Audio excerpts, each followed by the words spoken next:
Yo, what is up guys, Surgical Goblin here and welcome to this new episode. In today's video, I'm gonna show you guys one of my best matches in CRL. I'm not sure if most of you guys know, but yeah, the last 2 days there was CRL. First there was the round robin of 1000 players where the top 32 advances to the second stage. We actually managed to get like top 18 in the world, so I was really happy with that. And unfortunately yesterday we didn't manage to advance to the top 8. We actually got second in our group, which is still really nice. Like I think the first was Faust, which got 5-1, and then we went 4-2 yesterday. So yeah, in general I think I went like 8-2. So yeah, here as you guys can see, like this were their first matches. I actually faced some pretty good players like Luminary, really solid player, Lucas, one of the best players in the world, Aaron, Capgun, Hasiel, Adnan, Ian. And then this was already the second phase. So yeah, my group was Floby, which in this case was Faust. I don't know why he changed his name to Floby, but yeah, this is Faust, then Guy and Coco. So it was a double round robin. I actually started off really good, so I was kind of like salty. Well, not really salty, but just a little bit disappointed because we started off 3-0, and then after I lost 2 games in a row, 0-2. So I actually lost to Faust, which actually got number 1 in the group, finishing 5-1 in duels. So yeah, he played really amazing. And then we lost against Guy 2-0. And then after that we won the last game against Coco. So as I said, we finished top 2 in the group with a 4-2 record, which is still pretty nice. So in today's video, I think we're gonna watch some games. I'm not sure who to watch, to be honest. I think I might show the games against Goblin, just because one of the last games, I think it was Hog Rider and against, yeah, so as you guys can see, it was dual format, by the way. And the last game was, I think, us playing Hog Rider against him playing Bridge Spam. That was a crazy game. Like, we had one moment where I thought that we lost, and then we actually still managed to make it back. So I'm think in today's video, we're gonna show, yeah, the best of 3 against Goblin. Let me know in the comment section down below if you guys would like to see more type of videos like this, where I show like competitive games. In this case, well, we're playing against one of the best players in the world, so hopefully you guys enjoy it. So yeah, first match was actually really rough. Even though we have Mortar, we have Cannon Card, I didn't really manage to get any damage. You guys will see it later on during the game. Actually, I think I'm gonna put this game at second or 2 times speed as well, because nothing really special happened until the last second. Like, I'm pretty sure he just won by spell damage. So yeah, as I said, we're playing like this Mortar spammy like giant skeleton deck, no, excuse me, skeleton king deck. So with skeleton king, skeleton army, archers, flying machine, cannon card, mortar, archers, and then the miner. So yeah, he has E-Giant, he has Baby Dragon, Phoenix. I'm not sure how this matchup is, to be honest. I feel like if someone who's like really good at this mortar deck would play it, he might have won the matchup.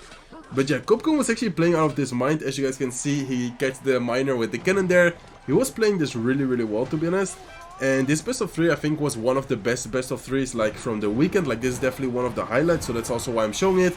But as I said, if you guys would like to see more type of games, let me know. So yeah, here I tried to do like a little bit of a split lane pressure. He did a really good job at going E-Giant on the right side. He defended it really easily with a cannon. Really nice lightning as well, Nado. And yeah, slowly he's getting a lot of chip damage, and we're not really getting any like chip damage at all. Trying to apply a lot of pressure, as you guys can see, with like Skeleton King, with Skeleton Army. He again predicted our miner, so yeah, we're not getting any damage, and he's slowly getting a lot of damage with like lightnings, even with like E-Giant sometimes. So I went with a cannon card here. He missed his lightning, but anyways, it didn't really matter. As you guys can see, like, he actually didn't play it that well in some parts of the game. Like, as you guys can see, he there missed the lightning, he missed the Nado, but anyways, he was still able to defend it really easily. So I think the matchup, I'm not sure how good of a matchup it was, but I think it's not great, because as you guys can see, even though he did a small misplace, he was still able to defend pretty easily. So yeah, here I go with Flying Machine in the back. I cycle Cannon Card. He goes with his Baby Dragon. He just lightnings the Cannon Card to get like a damage lead. And in this case, I'm trying to, as you guys can see, like apply a lot of pressure. I go with Skeleton Army. I go with ability, arrows to kill the bomber, but it's just not enough. He has a really solid defense against our troops, and then it's kind of hard for us to defend like perfectly without giving him like lightning value, without getting like some damage from maybe like a Baby Dragon. Here the Phoenix connects, but anyways, it's already too late. We barely even touched his tower. So yeah, first game was a really rough game. We started the best of 3 down 0-1. And I think in the second game, I actually went with Bridge Spam, which is a really solid deck, especially in this case. He used E-Giant, and E-Giant is one of the counters to this deck. So obviously sometimes you need to kind of like look at the decks the other opponent played. For example, as I said, in this case, he used E-Giant. In this case, this deck is even better after him using like E-Giant. So here I think I go with a Magic Archer. He predicts the Magic Archer with a Miner. So as I said, Captain was playing really solid. Like, he was playing this really well. I think we also played it pretty well in general. But yeah, the first game was kind of rough. And then here he did a really nice prediction. I think I just go with a Fireball for the Muskie. Yeah, we go with a Fireball for a Muskie. I'm going to put it at 1 time, by the way, just to make sure we don't... yeah, miss anything, because this game was kind of crazy, and then the last game was even more crazier. So make sure you guys, yeah, or like if you don't want to watch this game, skip to the last one, or at least wait the video and watch the last one as well, because it was really good. So yeah, here I go with Lumberjack to clean the Goblins and the Miner. Later on we counter push, send the Ram Rider. He has a really solid defense with the Mighty Miner, with the Mortar. And this matchup, I'm not sure how good of a matchup it is, because our Monk ability is able to kill his Musk really easily, but he does have a really quick cycle. He's able to maybe activate the King Tower in some moment with a lock against abilities. So we need to be really careful in this matchup. Like, we can't just randomly go with a Monk ability when we have Monk on his side of the field, because as I said, he will just be able to easily activate the King Tower. In this case, he used the lock, so I'm yeah, not too worried about using the ability offensively. I go with an Inferno Dragon, and I'm pretty sure he just goes with a Poison. So yeah, really good poison here. I think I popped the ability. There you go, ability to try and kill the Muskie. I go with a Barbell, and I'm pretty sure, there you go, I go with a Ram Rider. So yeah, pretty solid attack, I think. I actually think we managed to deal some damage in this attack, because the ability was really good, able to kill the Musketeer.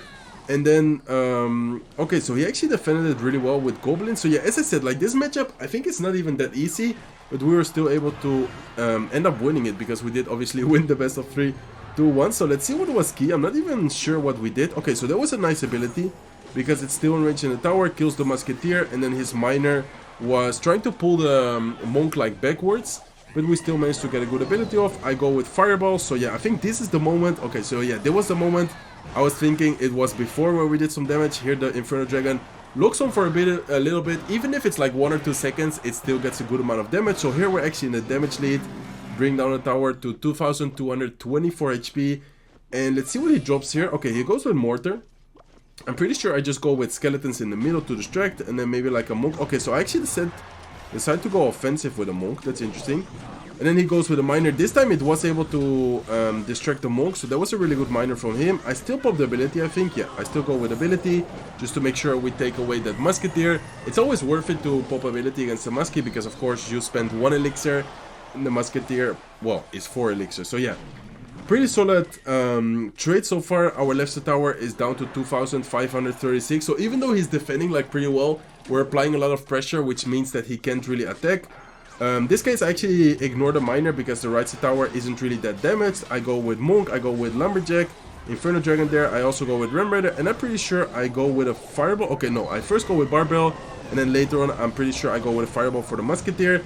So yeah, as I said, like, he's defending this really well, he's playing this really well, but we're applying that much pressure that he's not really able to do any damage with like Miners. So here I go with Lumberjack, I go with Skeletons, just to make sure we chip down that Miner a little bit quicker. And then here I think I go offensive again. So yeah, he goes with Muskie, he goes with Mighty Mine on the right side. I just go with Monk in the bridge. I'm pretty sure I go with a Ram Rider. There you go. And I pop the ability here. So Barbell to make sure the Mighty Miner doesn't tank for the Miner. I go with a Lumberjack as well. And then in this case, we already cycle back to another Ram Rider. So at this moment, I'm just trying to apply a lot of pressure. Another Barbell on defense. And as you guys can see, we're cycling really quick. I already have another Ram Rider in cycle. So here I go with Ram Rider at the bridge. We're not even leading with that much damage, but we're just applying so much pressure. He doesn't have Mortar in cycle, he doesn't have Lock in cycle. Ram Rider doesn't end up connecting, but he has to put a Mortar right in front of his tower, which means it's a free Magic Archer for us. Magic Archer ends up connecting 3 times, bringing down his tower to 1138 HP, which ends up giving us the game. So yeah, that was a really nice game. As I said, Capcom was playing out of his mind. I'm not sure if he made it to top 32, but I think in this moment, both of us were 7-0, like 7-0 in dual sets. And then the third game, he had used E-Giant, which obviously uses NATO, and then he had used his Mortar Miner control deck. So I actually decided to go with Hog Rider, and he actually goes with a deck we just played. I think he played it exactly the same, I'm not sure, but let's see. So yeah, he goes with the deck we were just playing with Monk, Magic Archer, Ram Rider. I'm pretty sure he also has Inferno Dragon, and then I'm not sure if he also has Skeletons. I think it's the exact same deck we just played, and then we have Hog Rider cycle with Bomb Tower Musketeer. So this matchup, in my opinion, I'm not sure how good of a matchup it is. The Inferno Dragon can get really annoying. Monk is obviously kind of an issue when we play like Musketeer, like in this case, you can't really cycle Musketeer into the Monk because it will just, yeah, pop the ability and kill it really easily. So I decided to pressure a little bit on the right side with a Hog Rider. He goes with Lumberjack, so yeah, Hog Rider is able to get one hit. But anyways, as you guys can see, he still has the Monk on the field. He has Ram Rider as well. I go with a Bomb Tower. He does a good job at not activating the King. Or, excuse me, not activating the ability, because we could have activated the King with the lock. I could have maybe used lock on defense there to make sure the Ram Rider doesn't connect. But anyways, I think it's fine.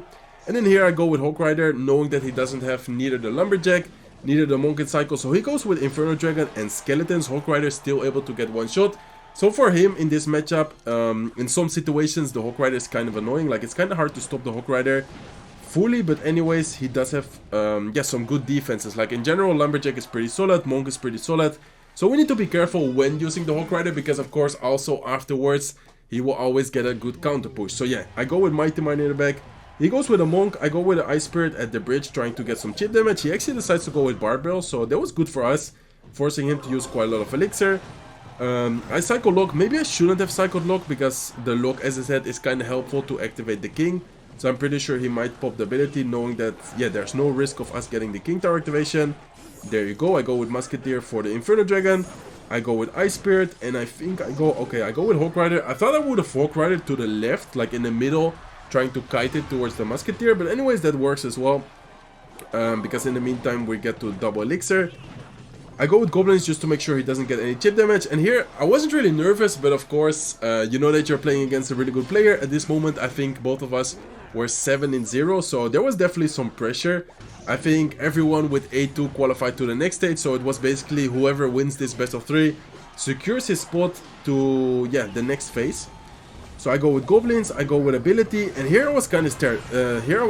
Because look at the Elixir and look at the amount of troops he has on the field.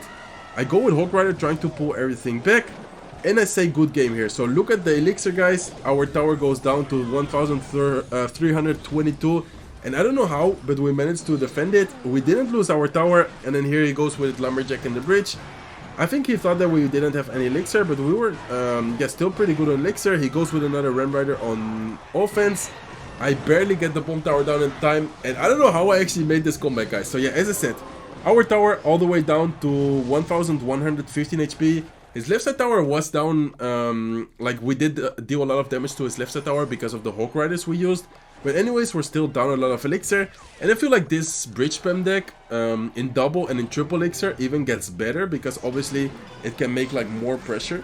So yeah, I go with Mighty Miner Hawk, and this push was actually really good because his cycle wasn't the best. I go with Goblins on defense, I go with Ice Spirit, and the Hog Rider was actually able to get a lot of damage. Mighty Miner actually gets in range of the tower, so there all of a sudden we're back with the damage lead just like that, doing one good Hog Rider push. I go with Hog Rider again, making sure we get some value from the Musketeer. He doesn't have Barbell and Cycle, he did cycle back to it, so we were kind of like patient with the Goblins.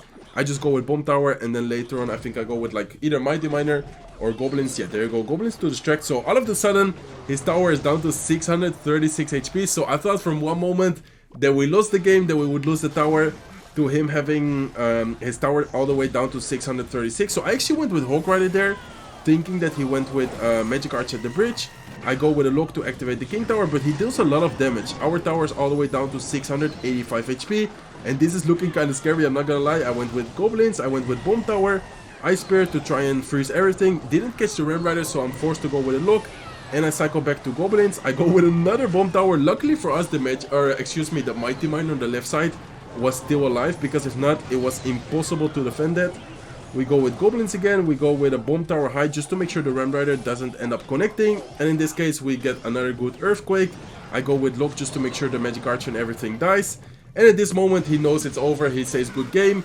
I don't know how we managed to, yeah, like do that comeback. I thought it was over, like at the time he had like the Inferno Dragon, Monk, Ram Rider and everything like that on the tower. As you guys can see, we managed to bring down the tower to 92 HP, so that was an amazing best of 3. Definitely, yeah, one of the highlights of this weekend CRL. Let me know in the comment section down below if you guys would like to see any other matchups, maybe like some specific best of 3. Let me know in the comment section down below. But yeah, that's gonna be it for today's video. If you guys enjoyed it, please make sure to smack the like button. If you're not subscribed to the channel yet, feel free to subscribe, and I hope to see you guys in one of my next videos. Take care, guys.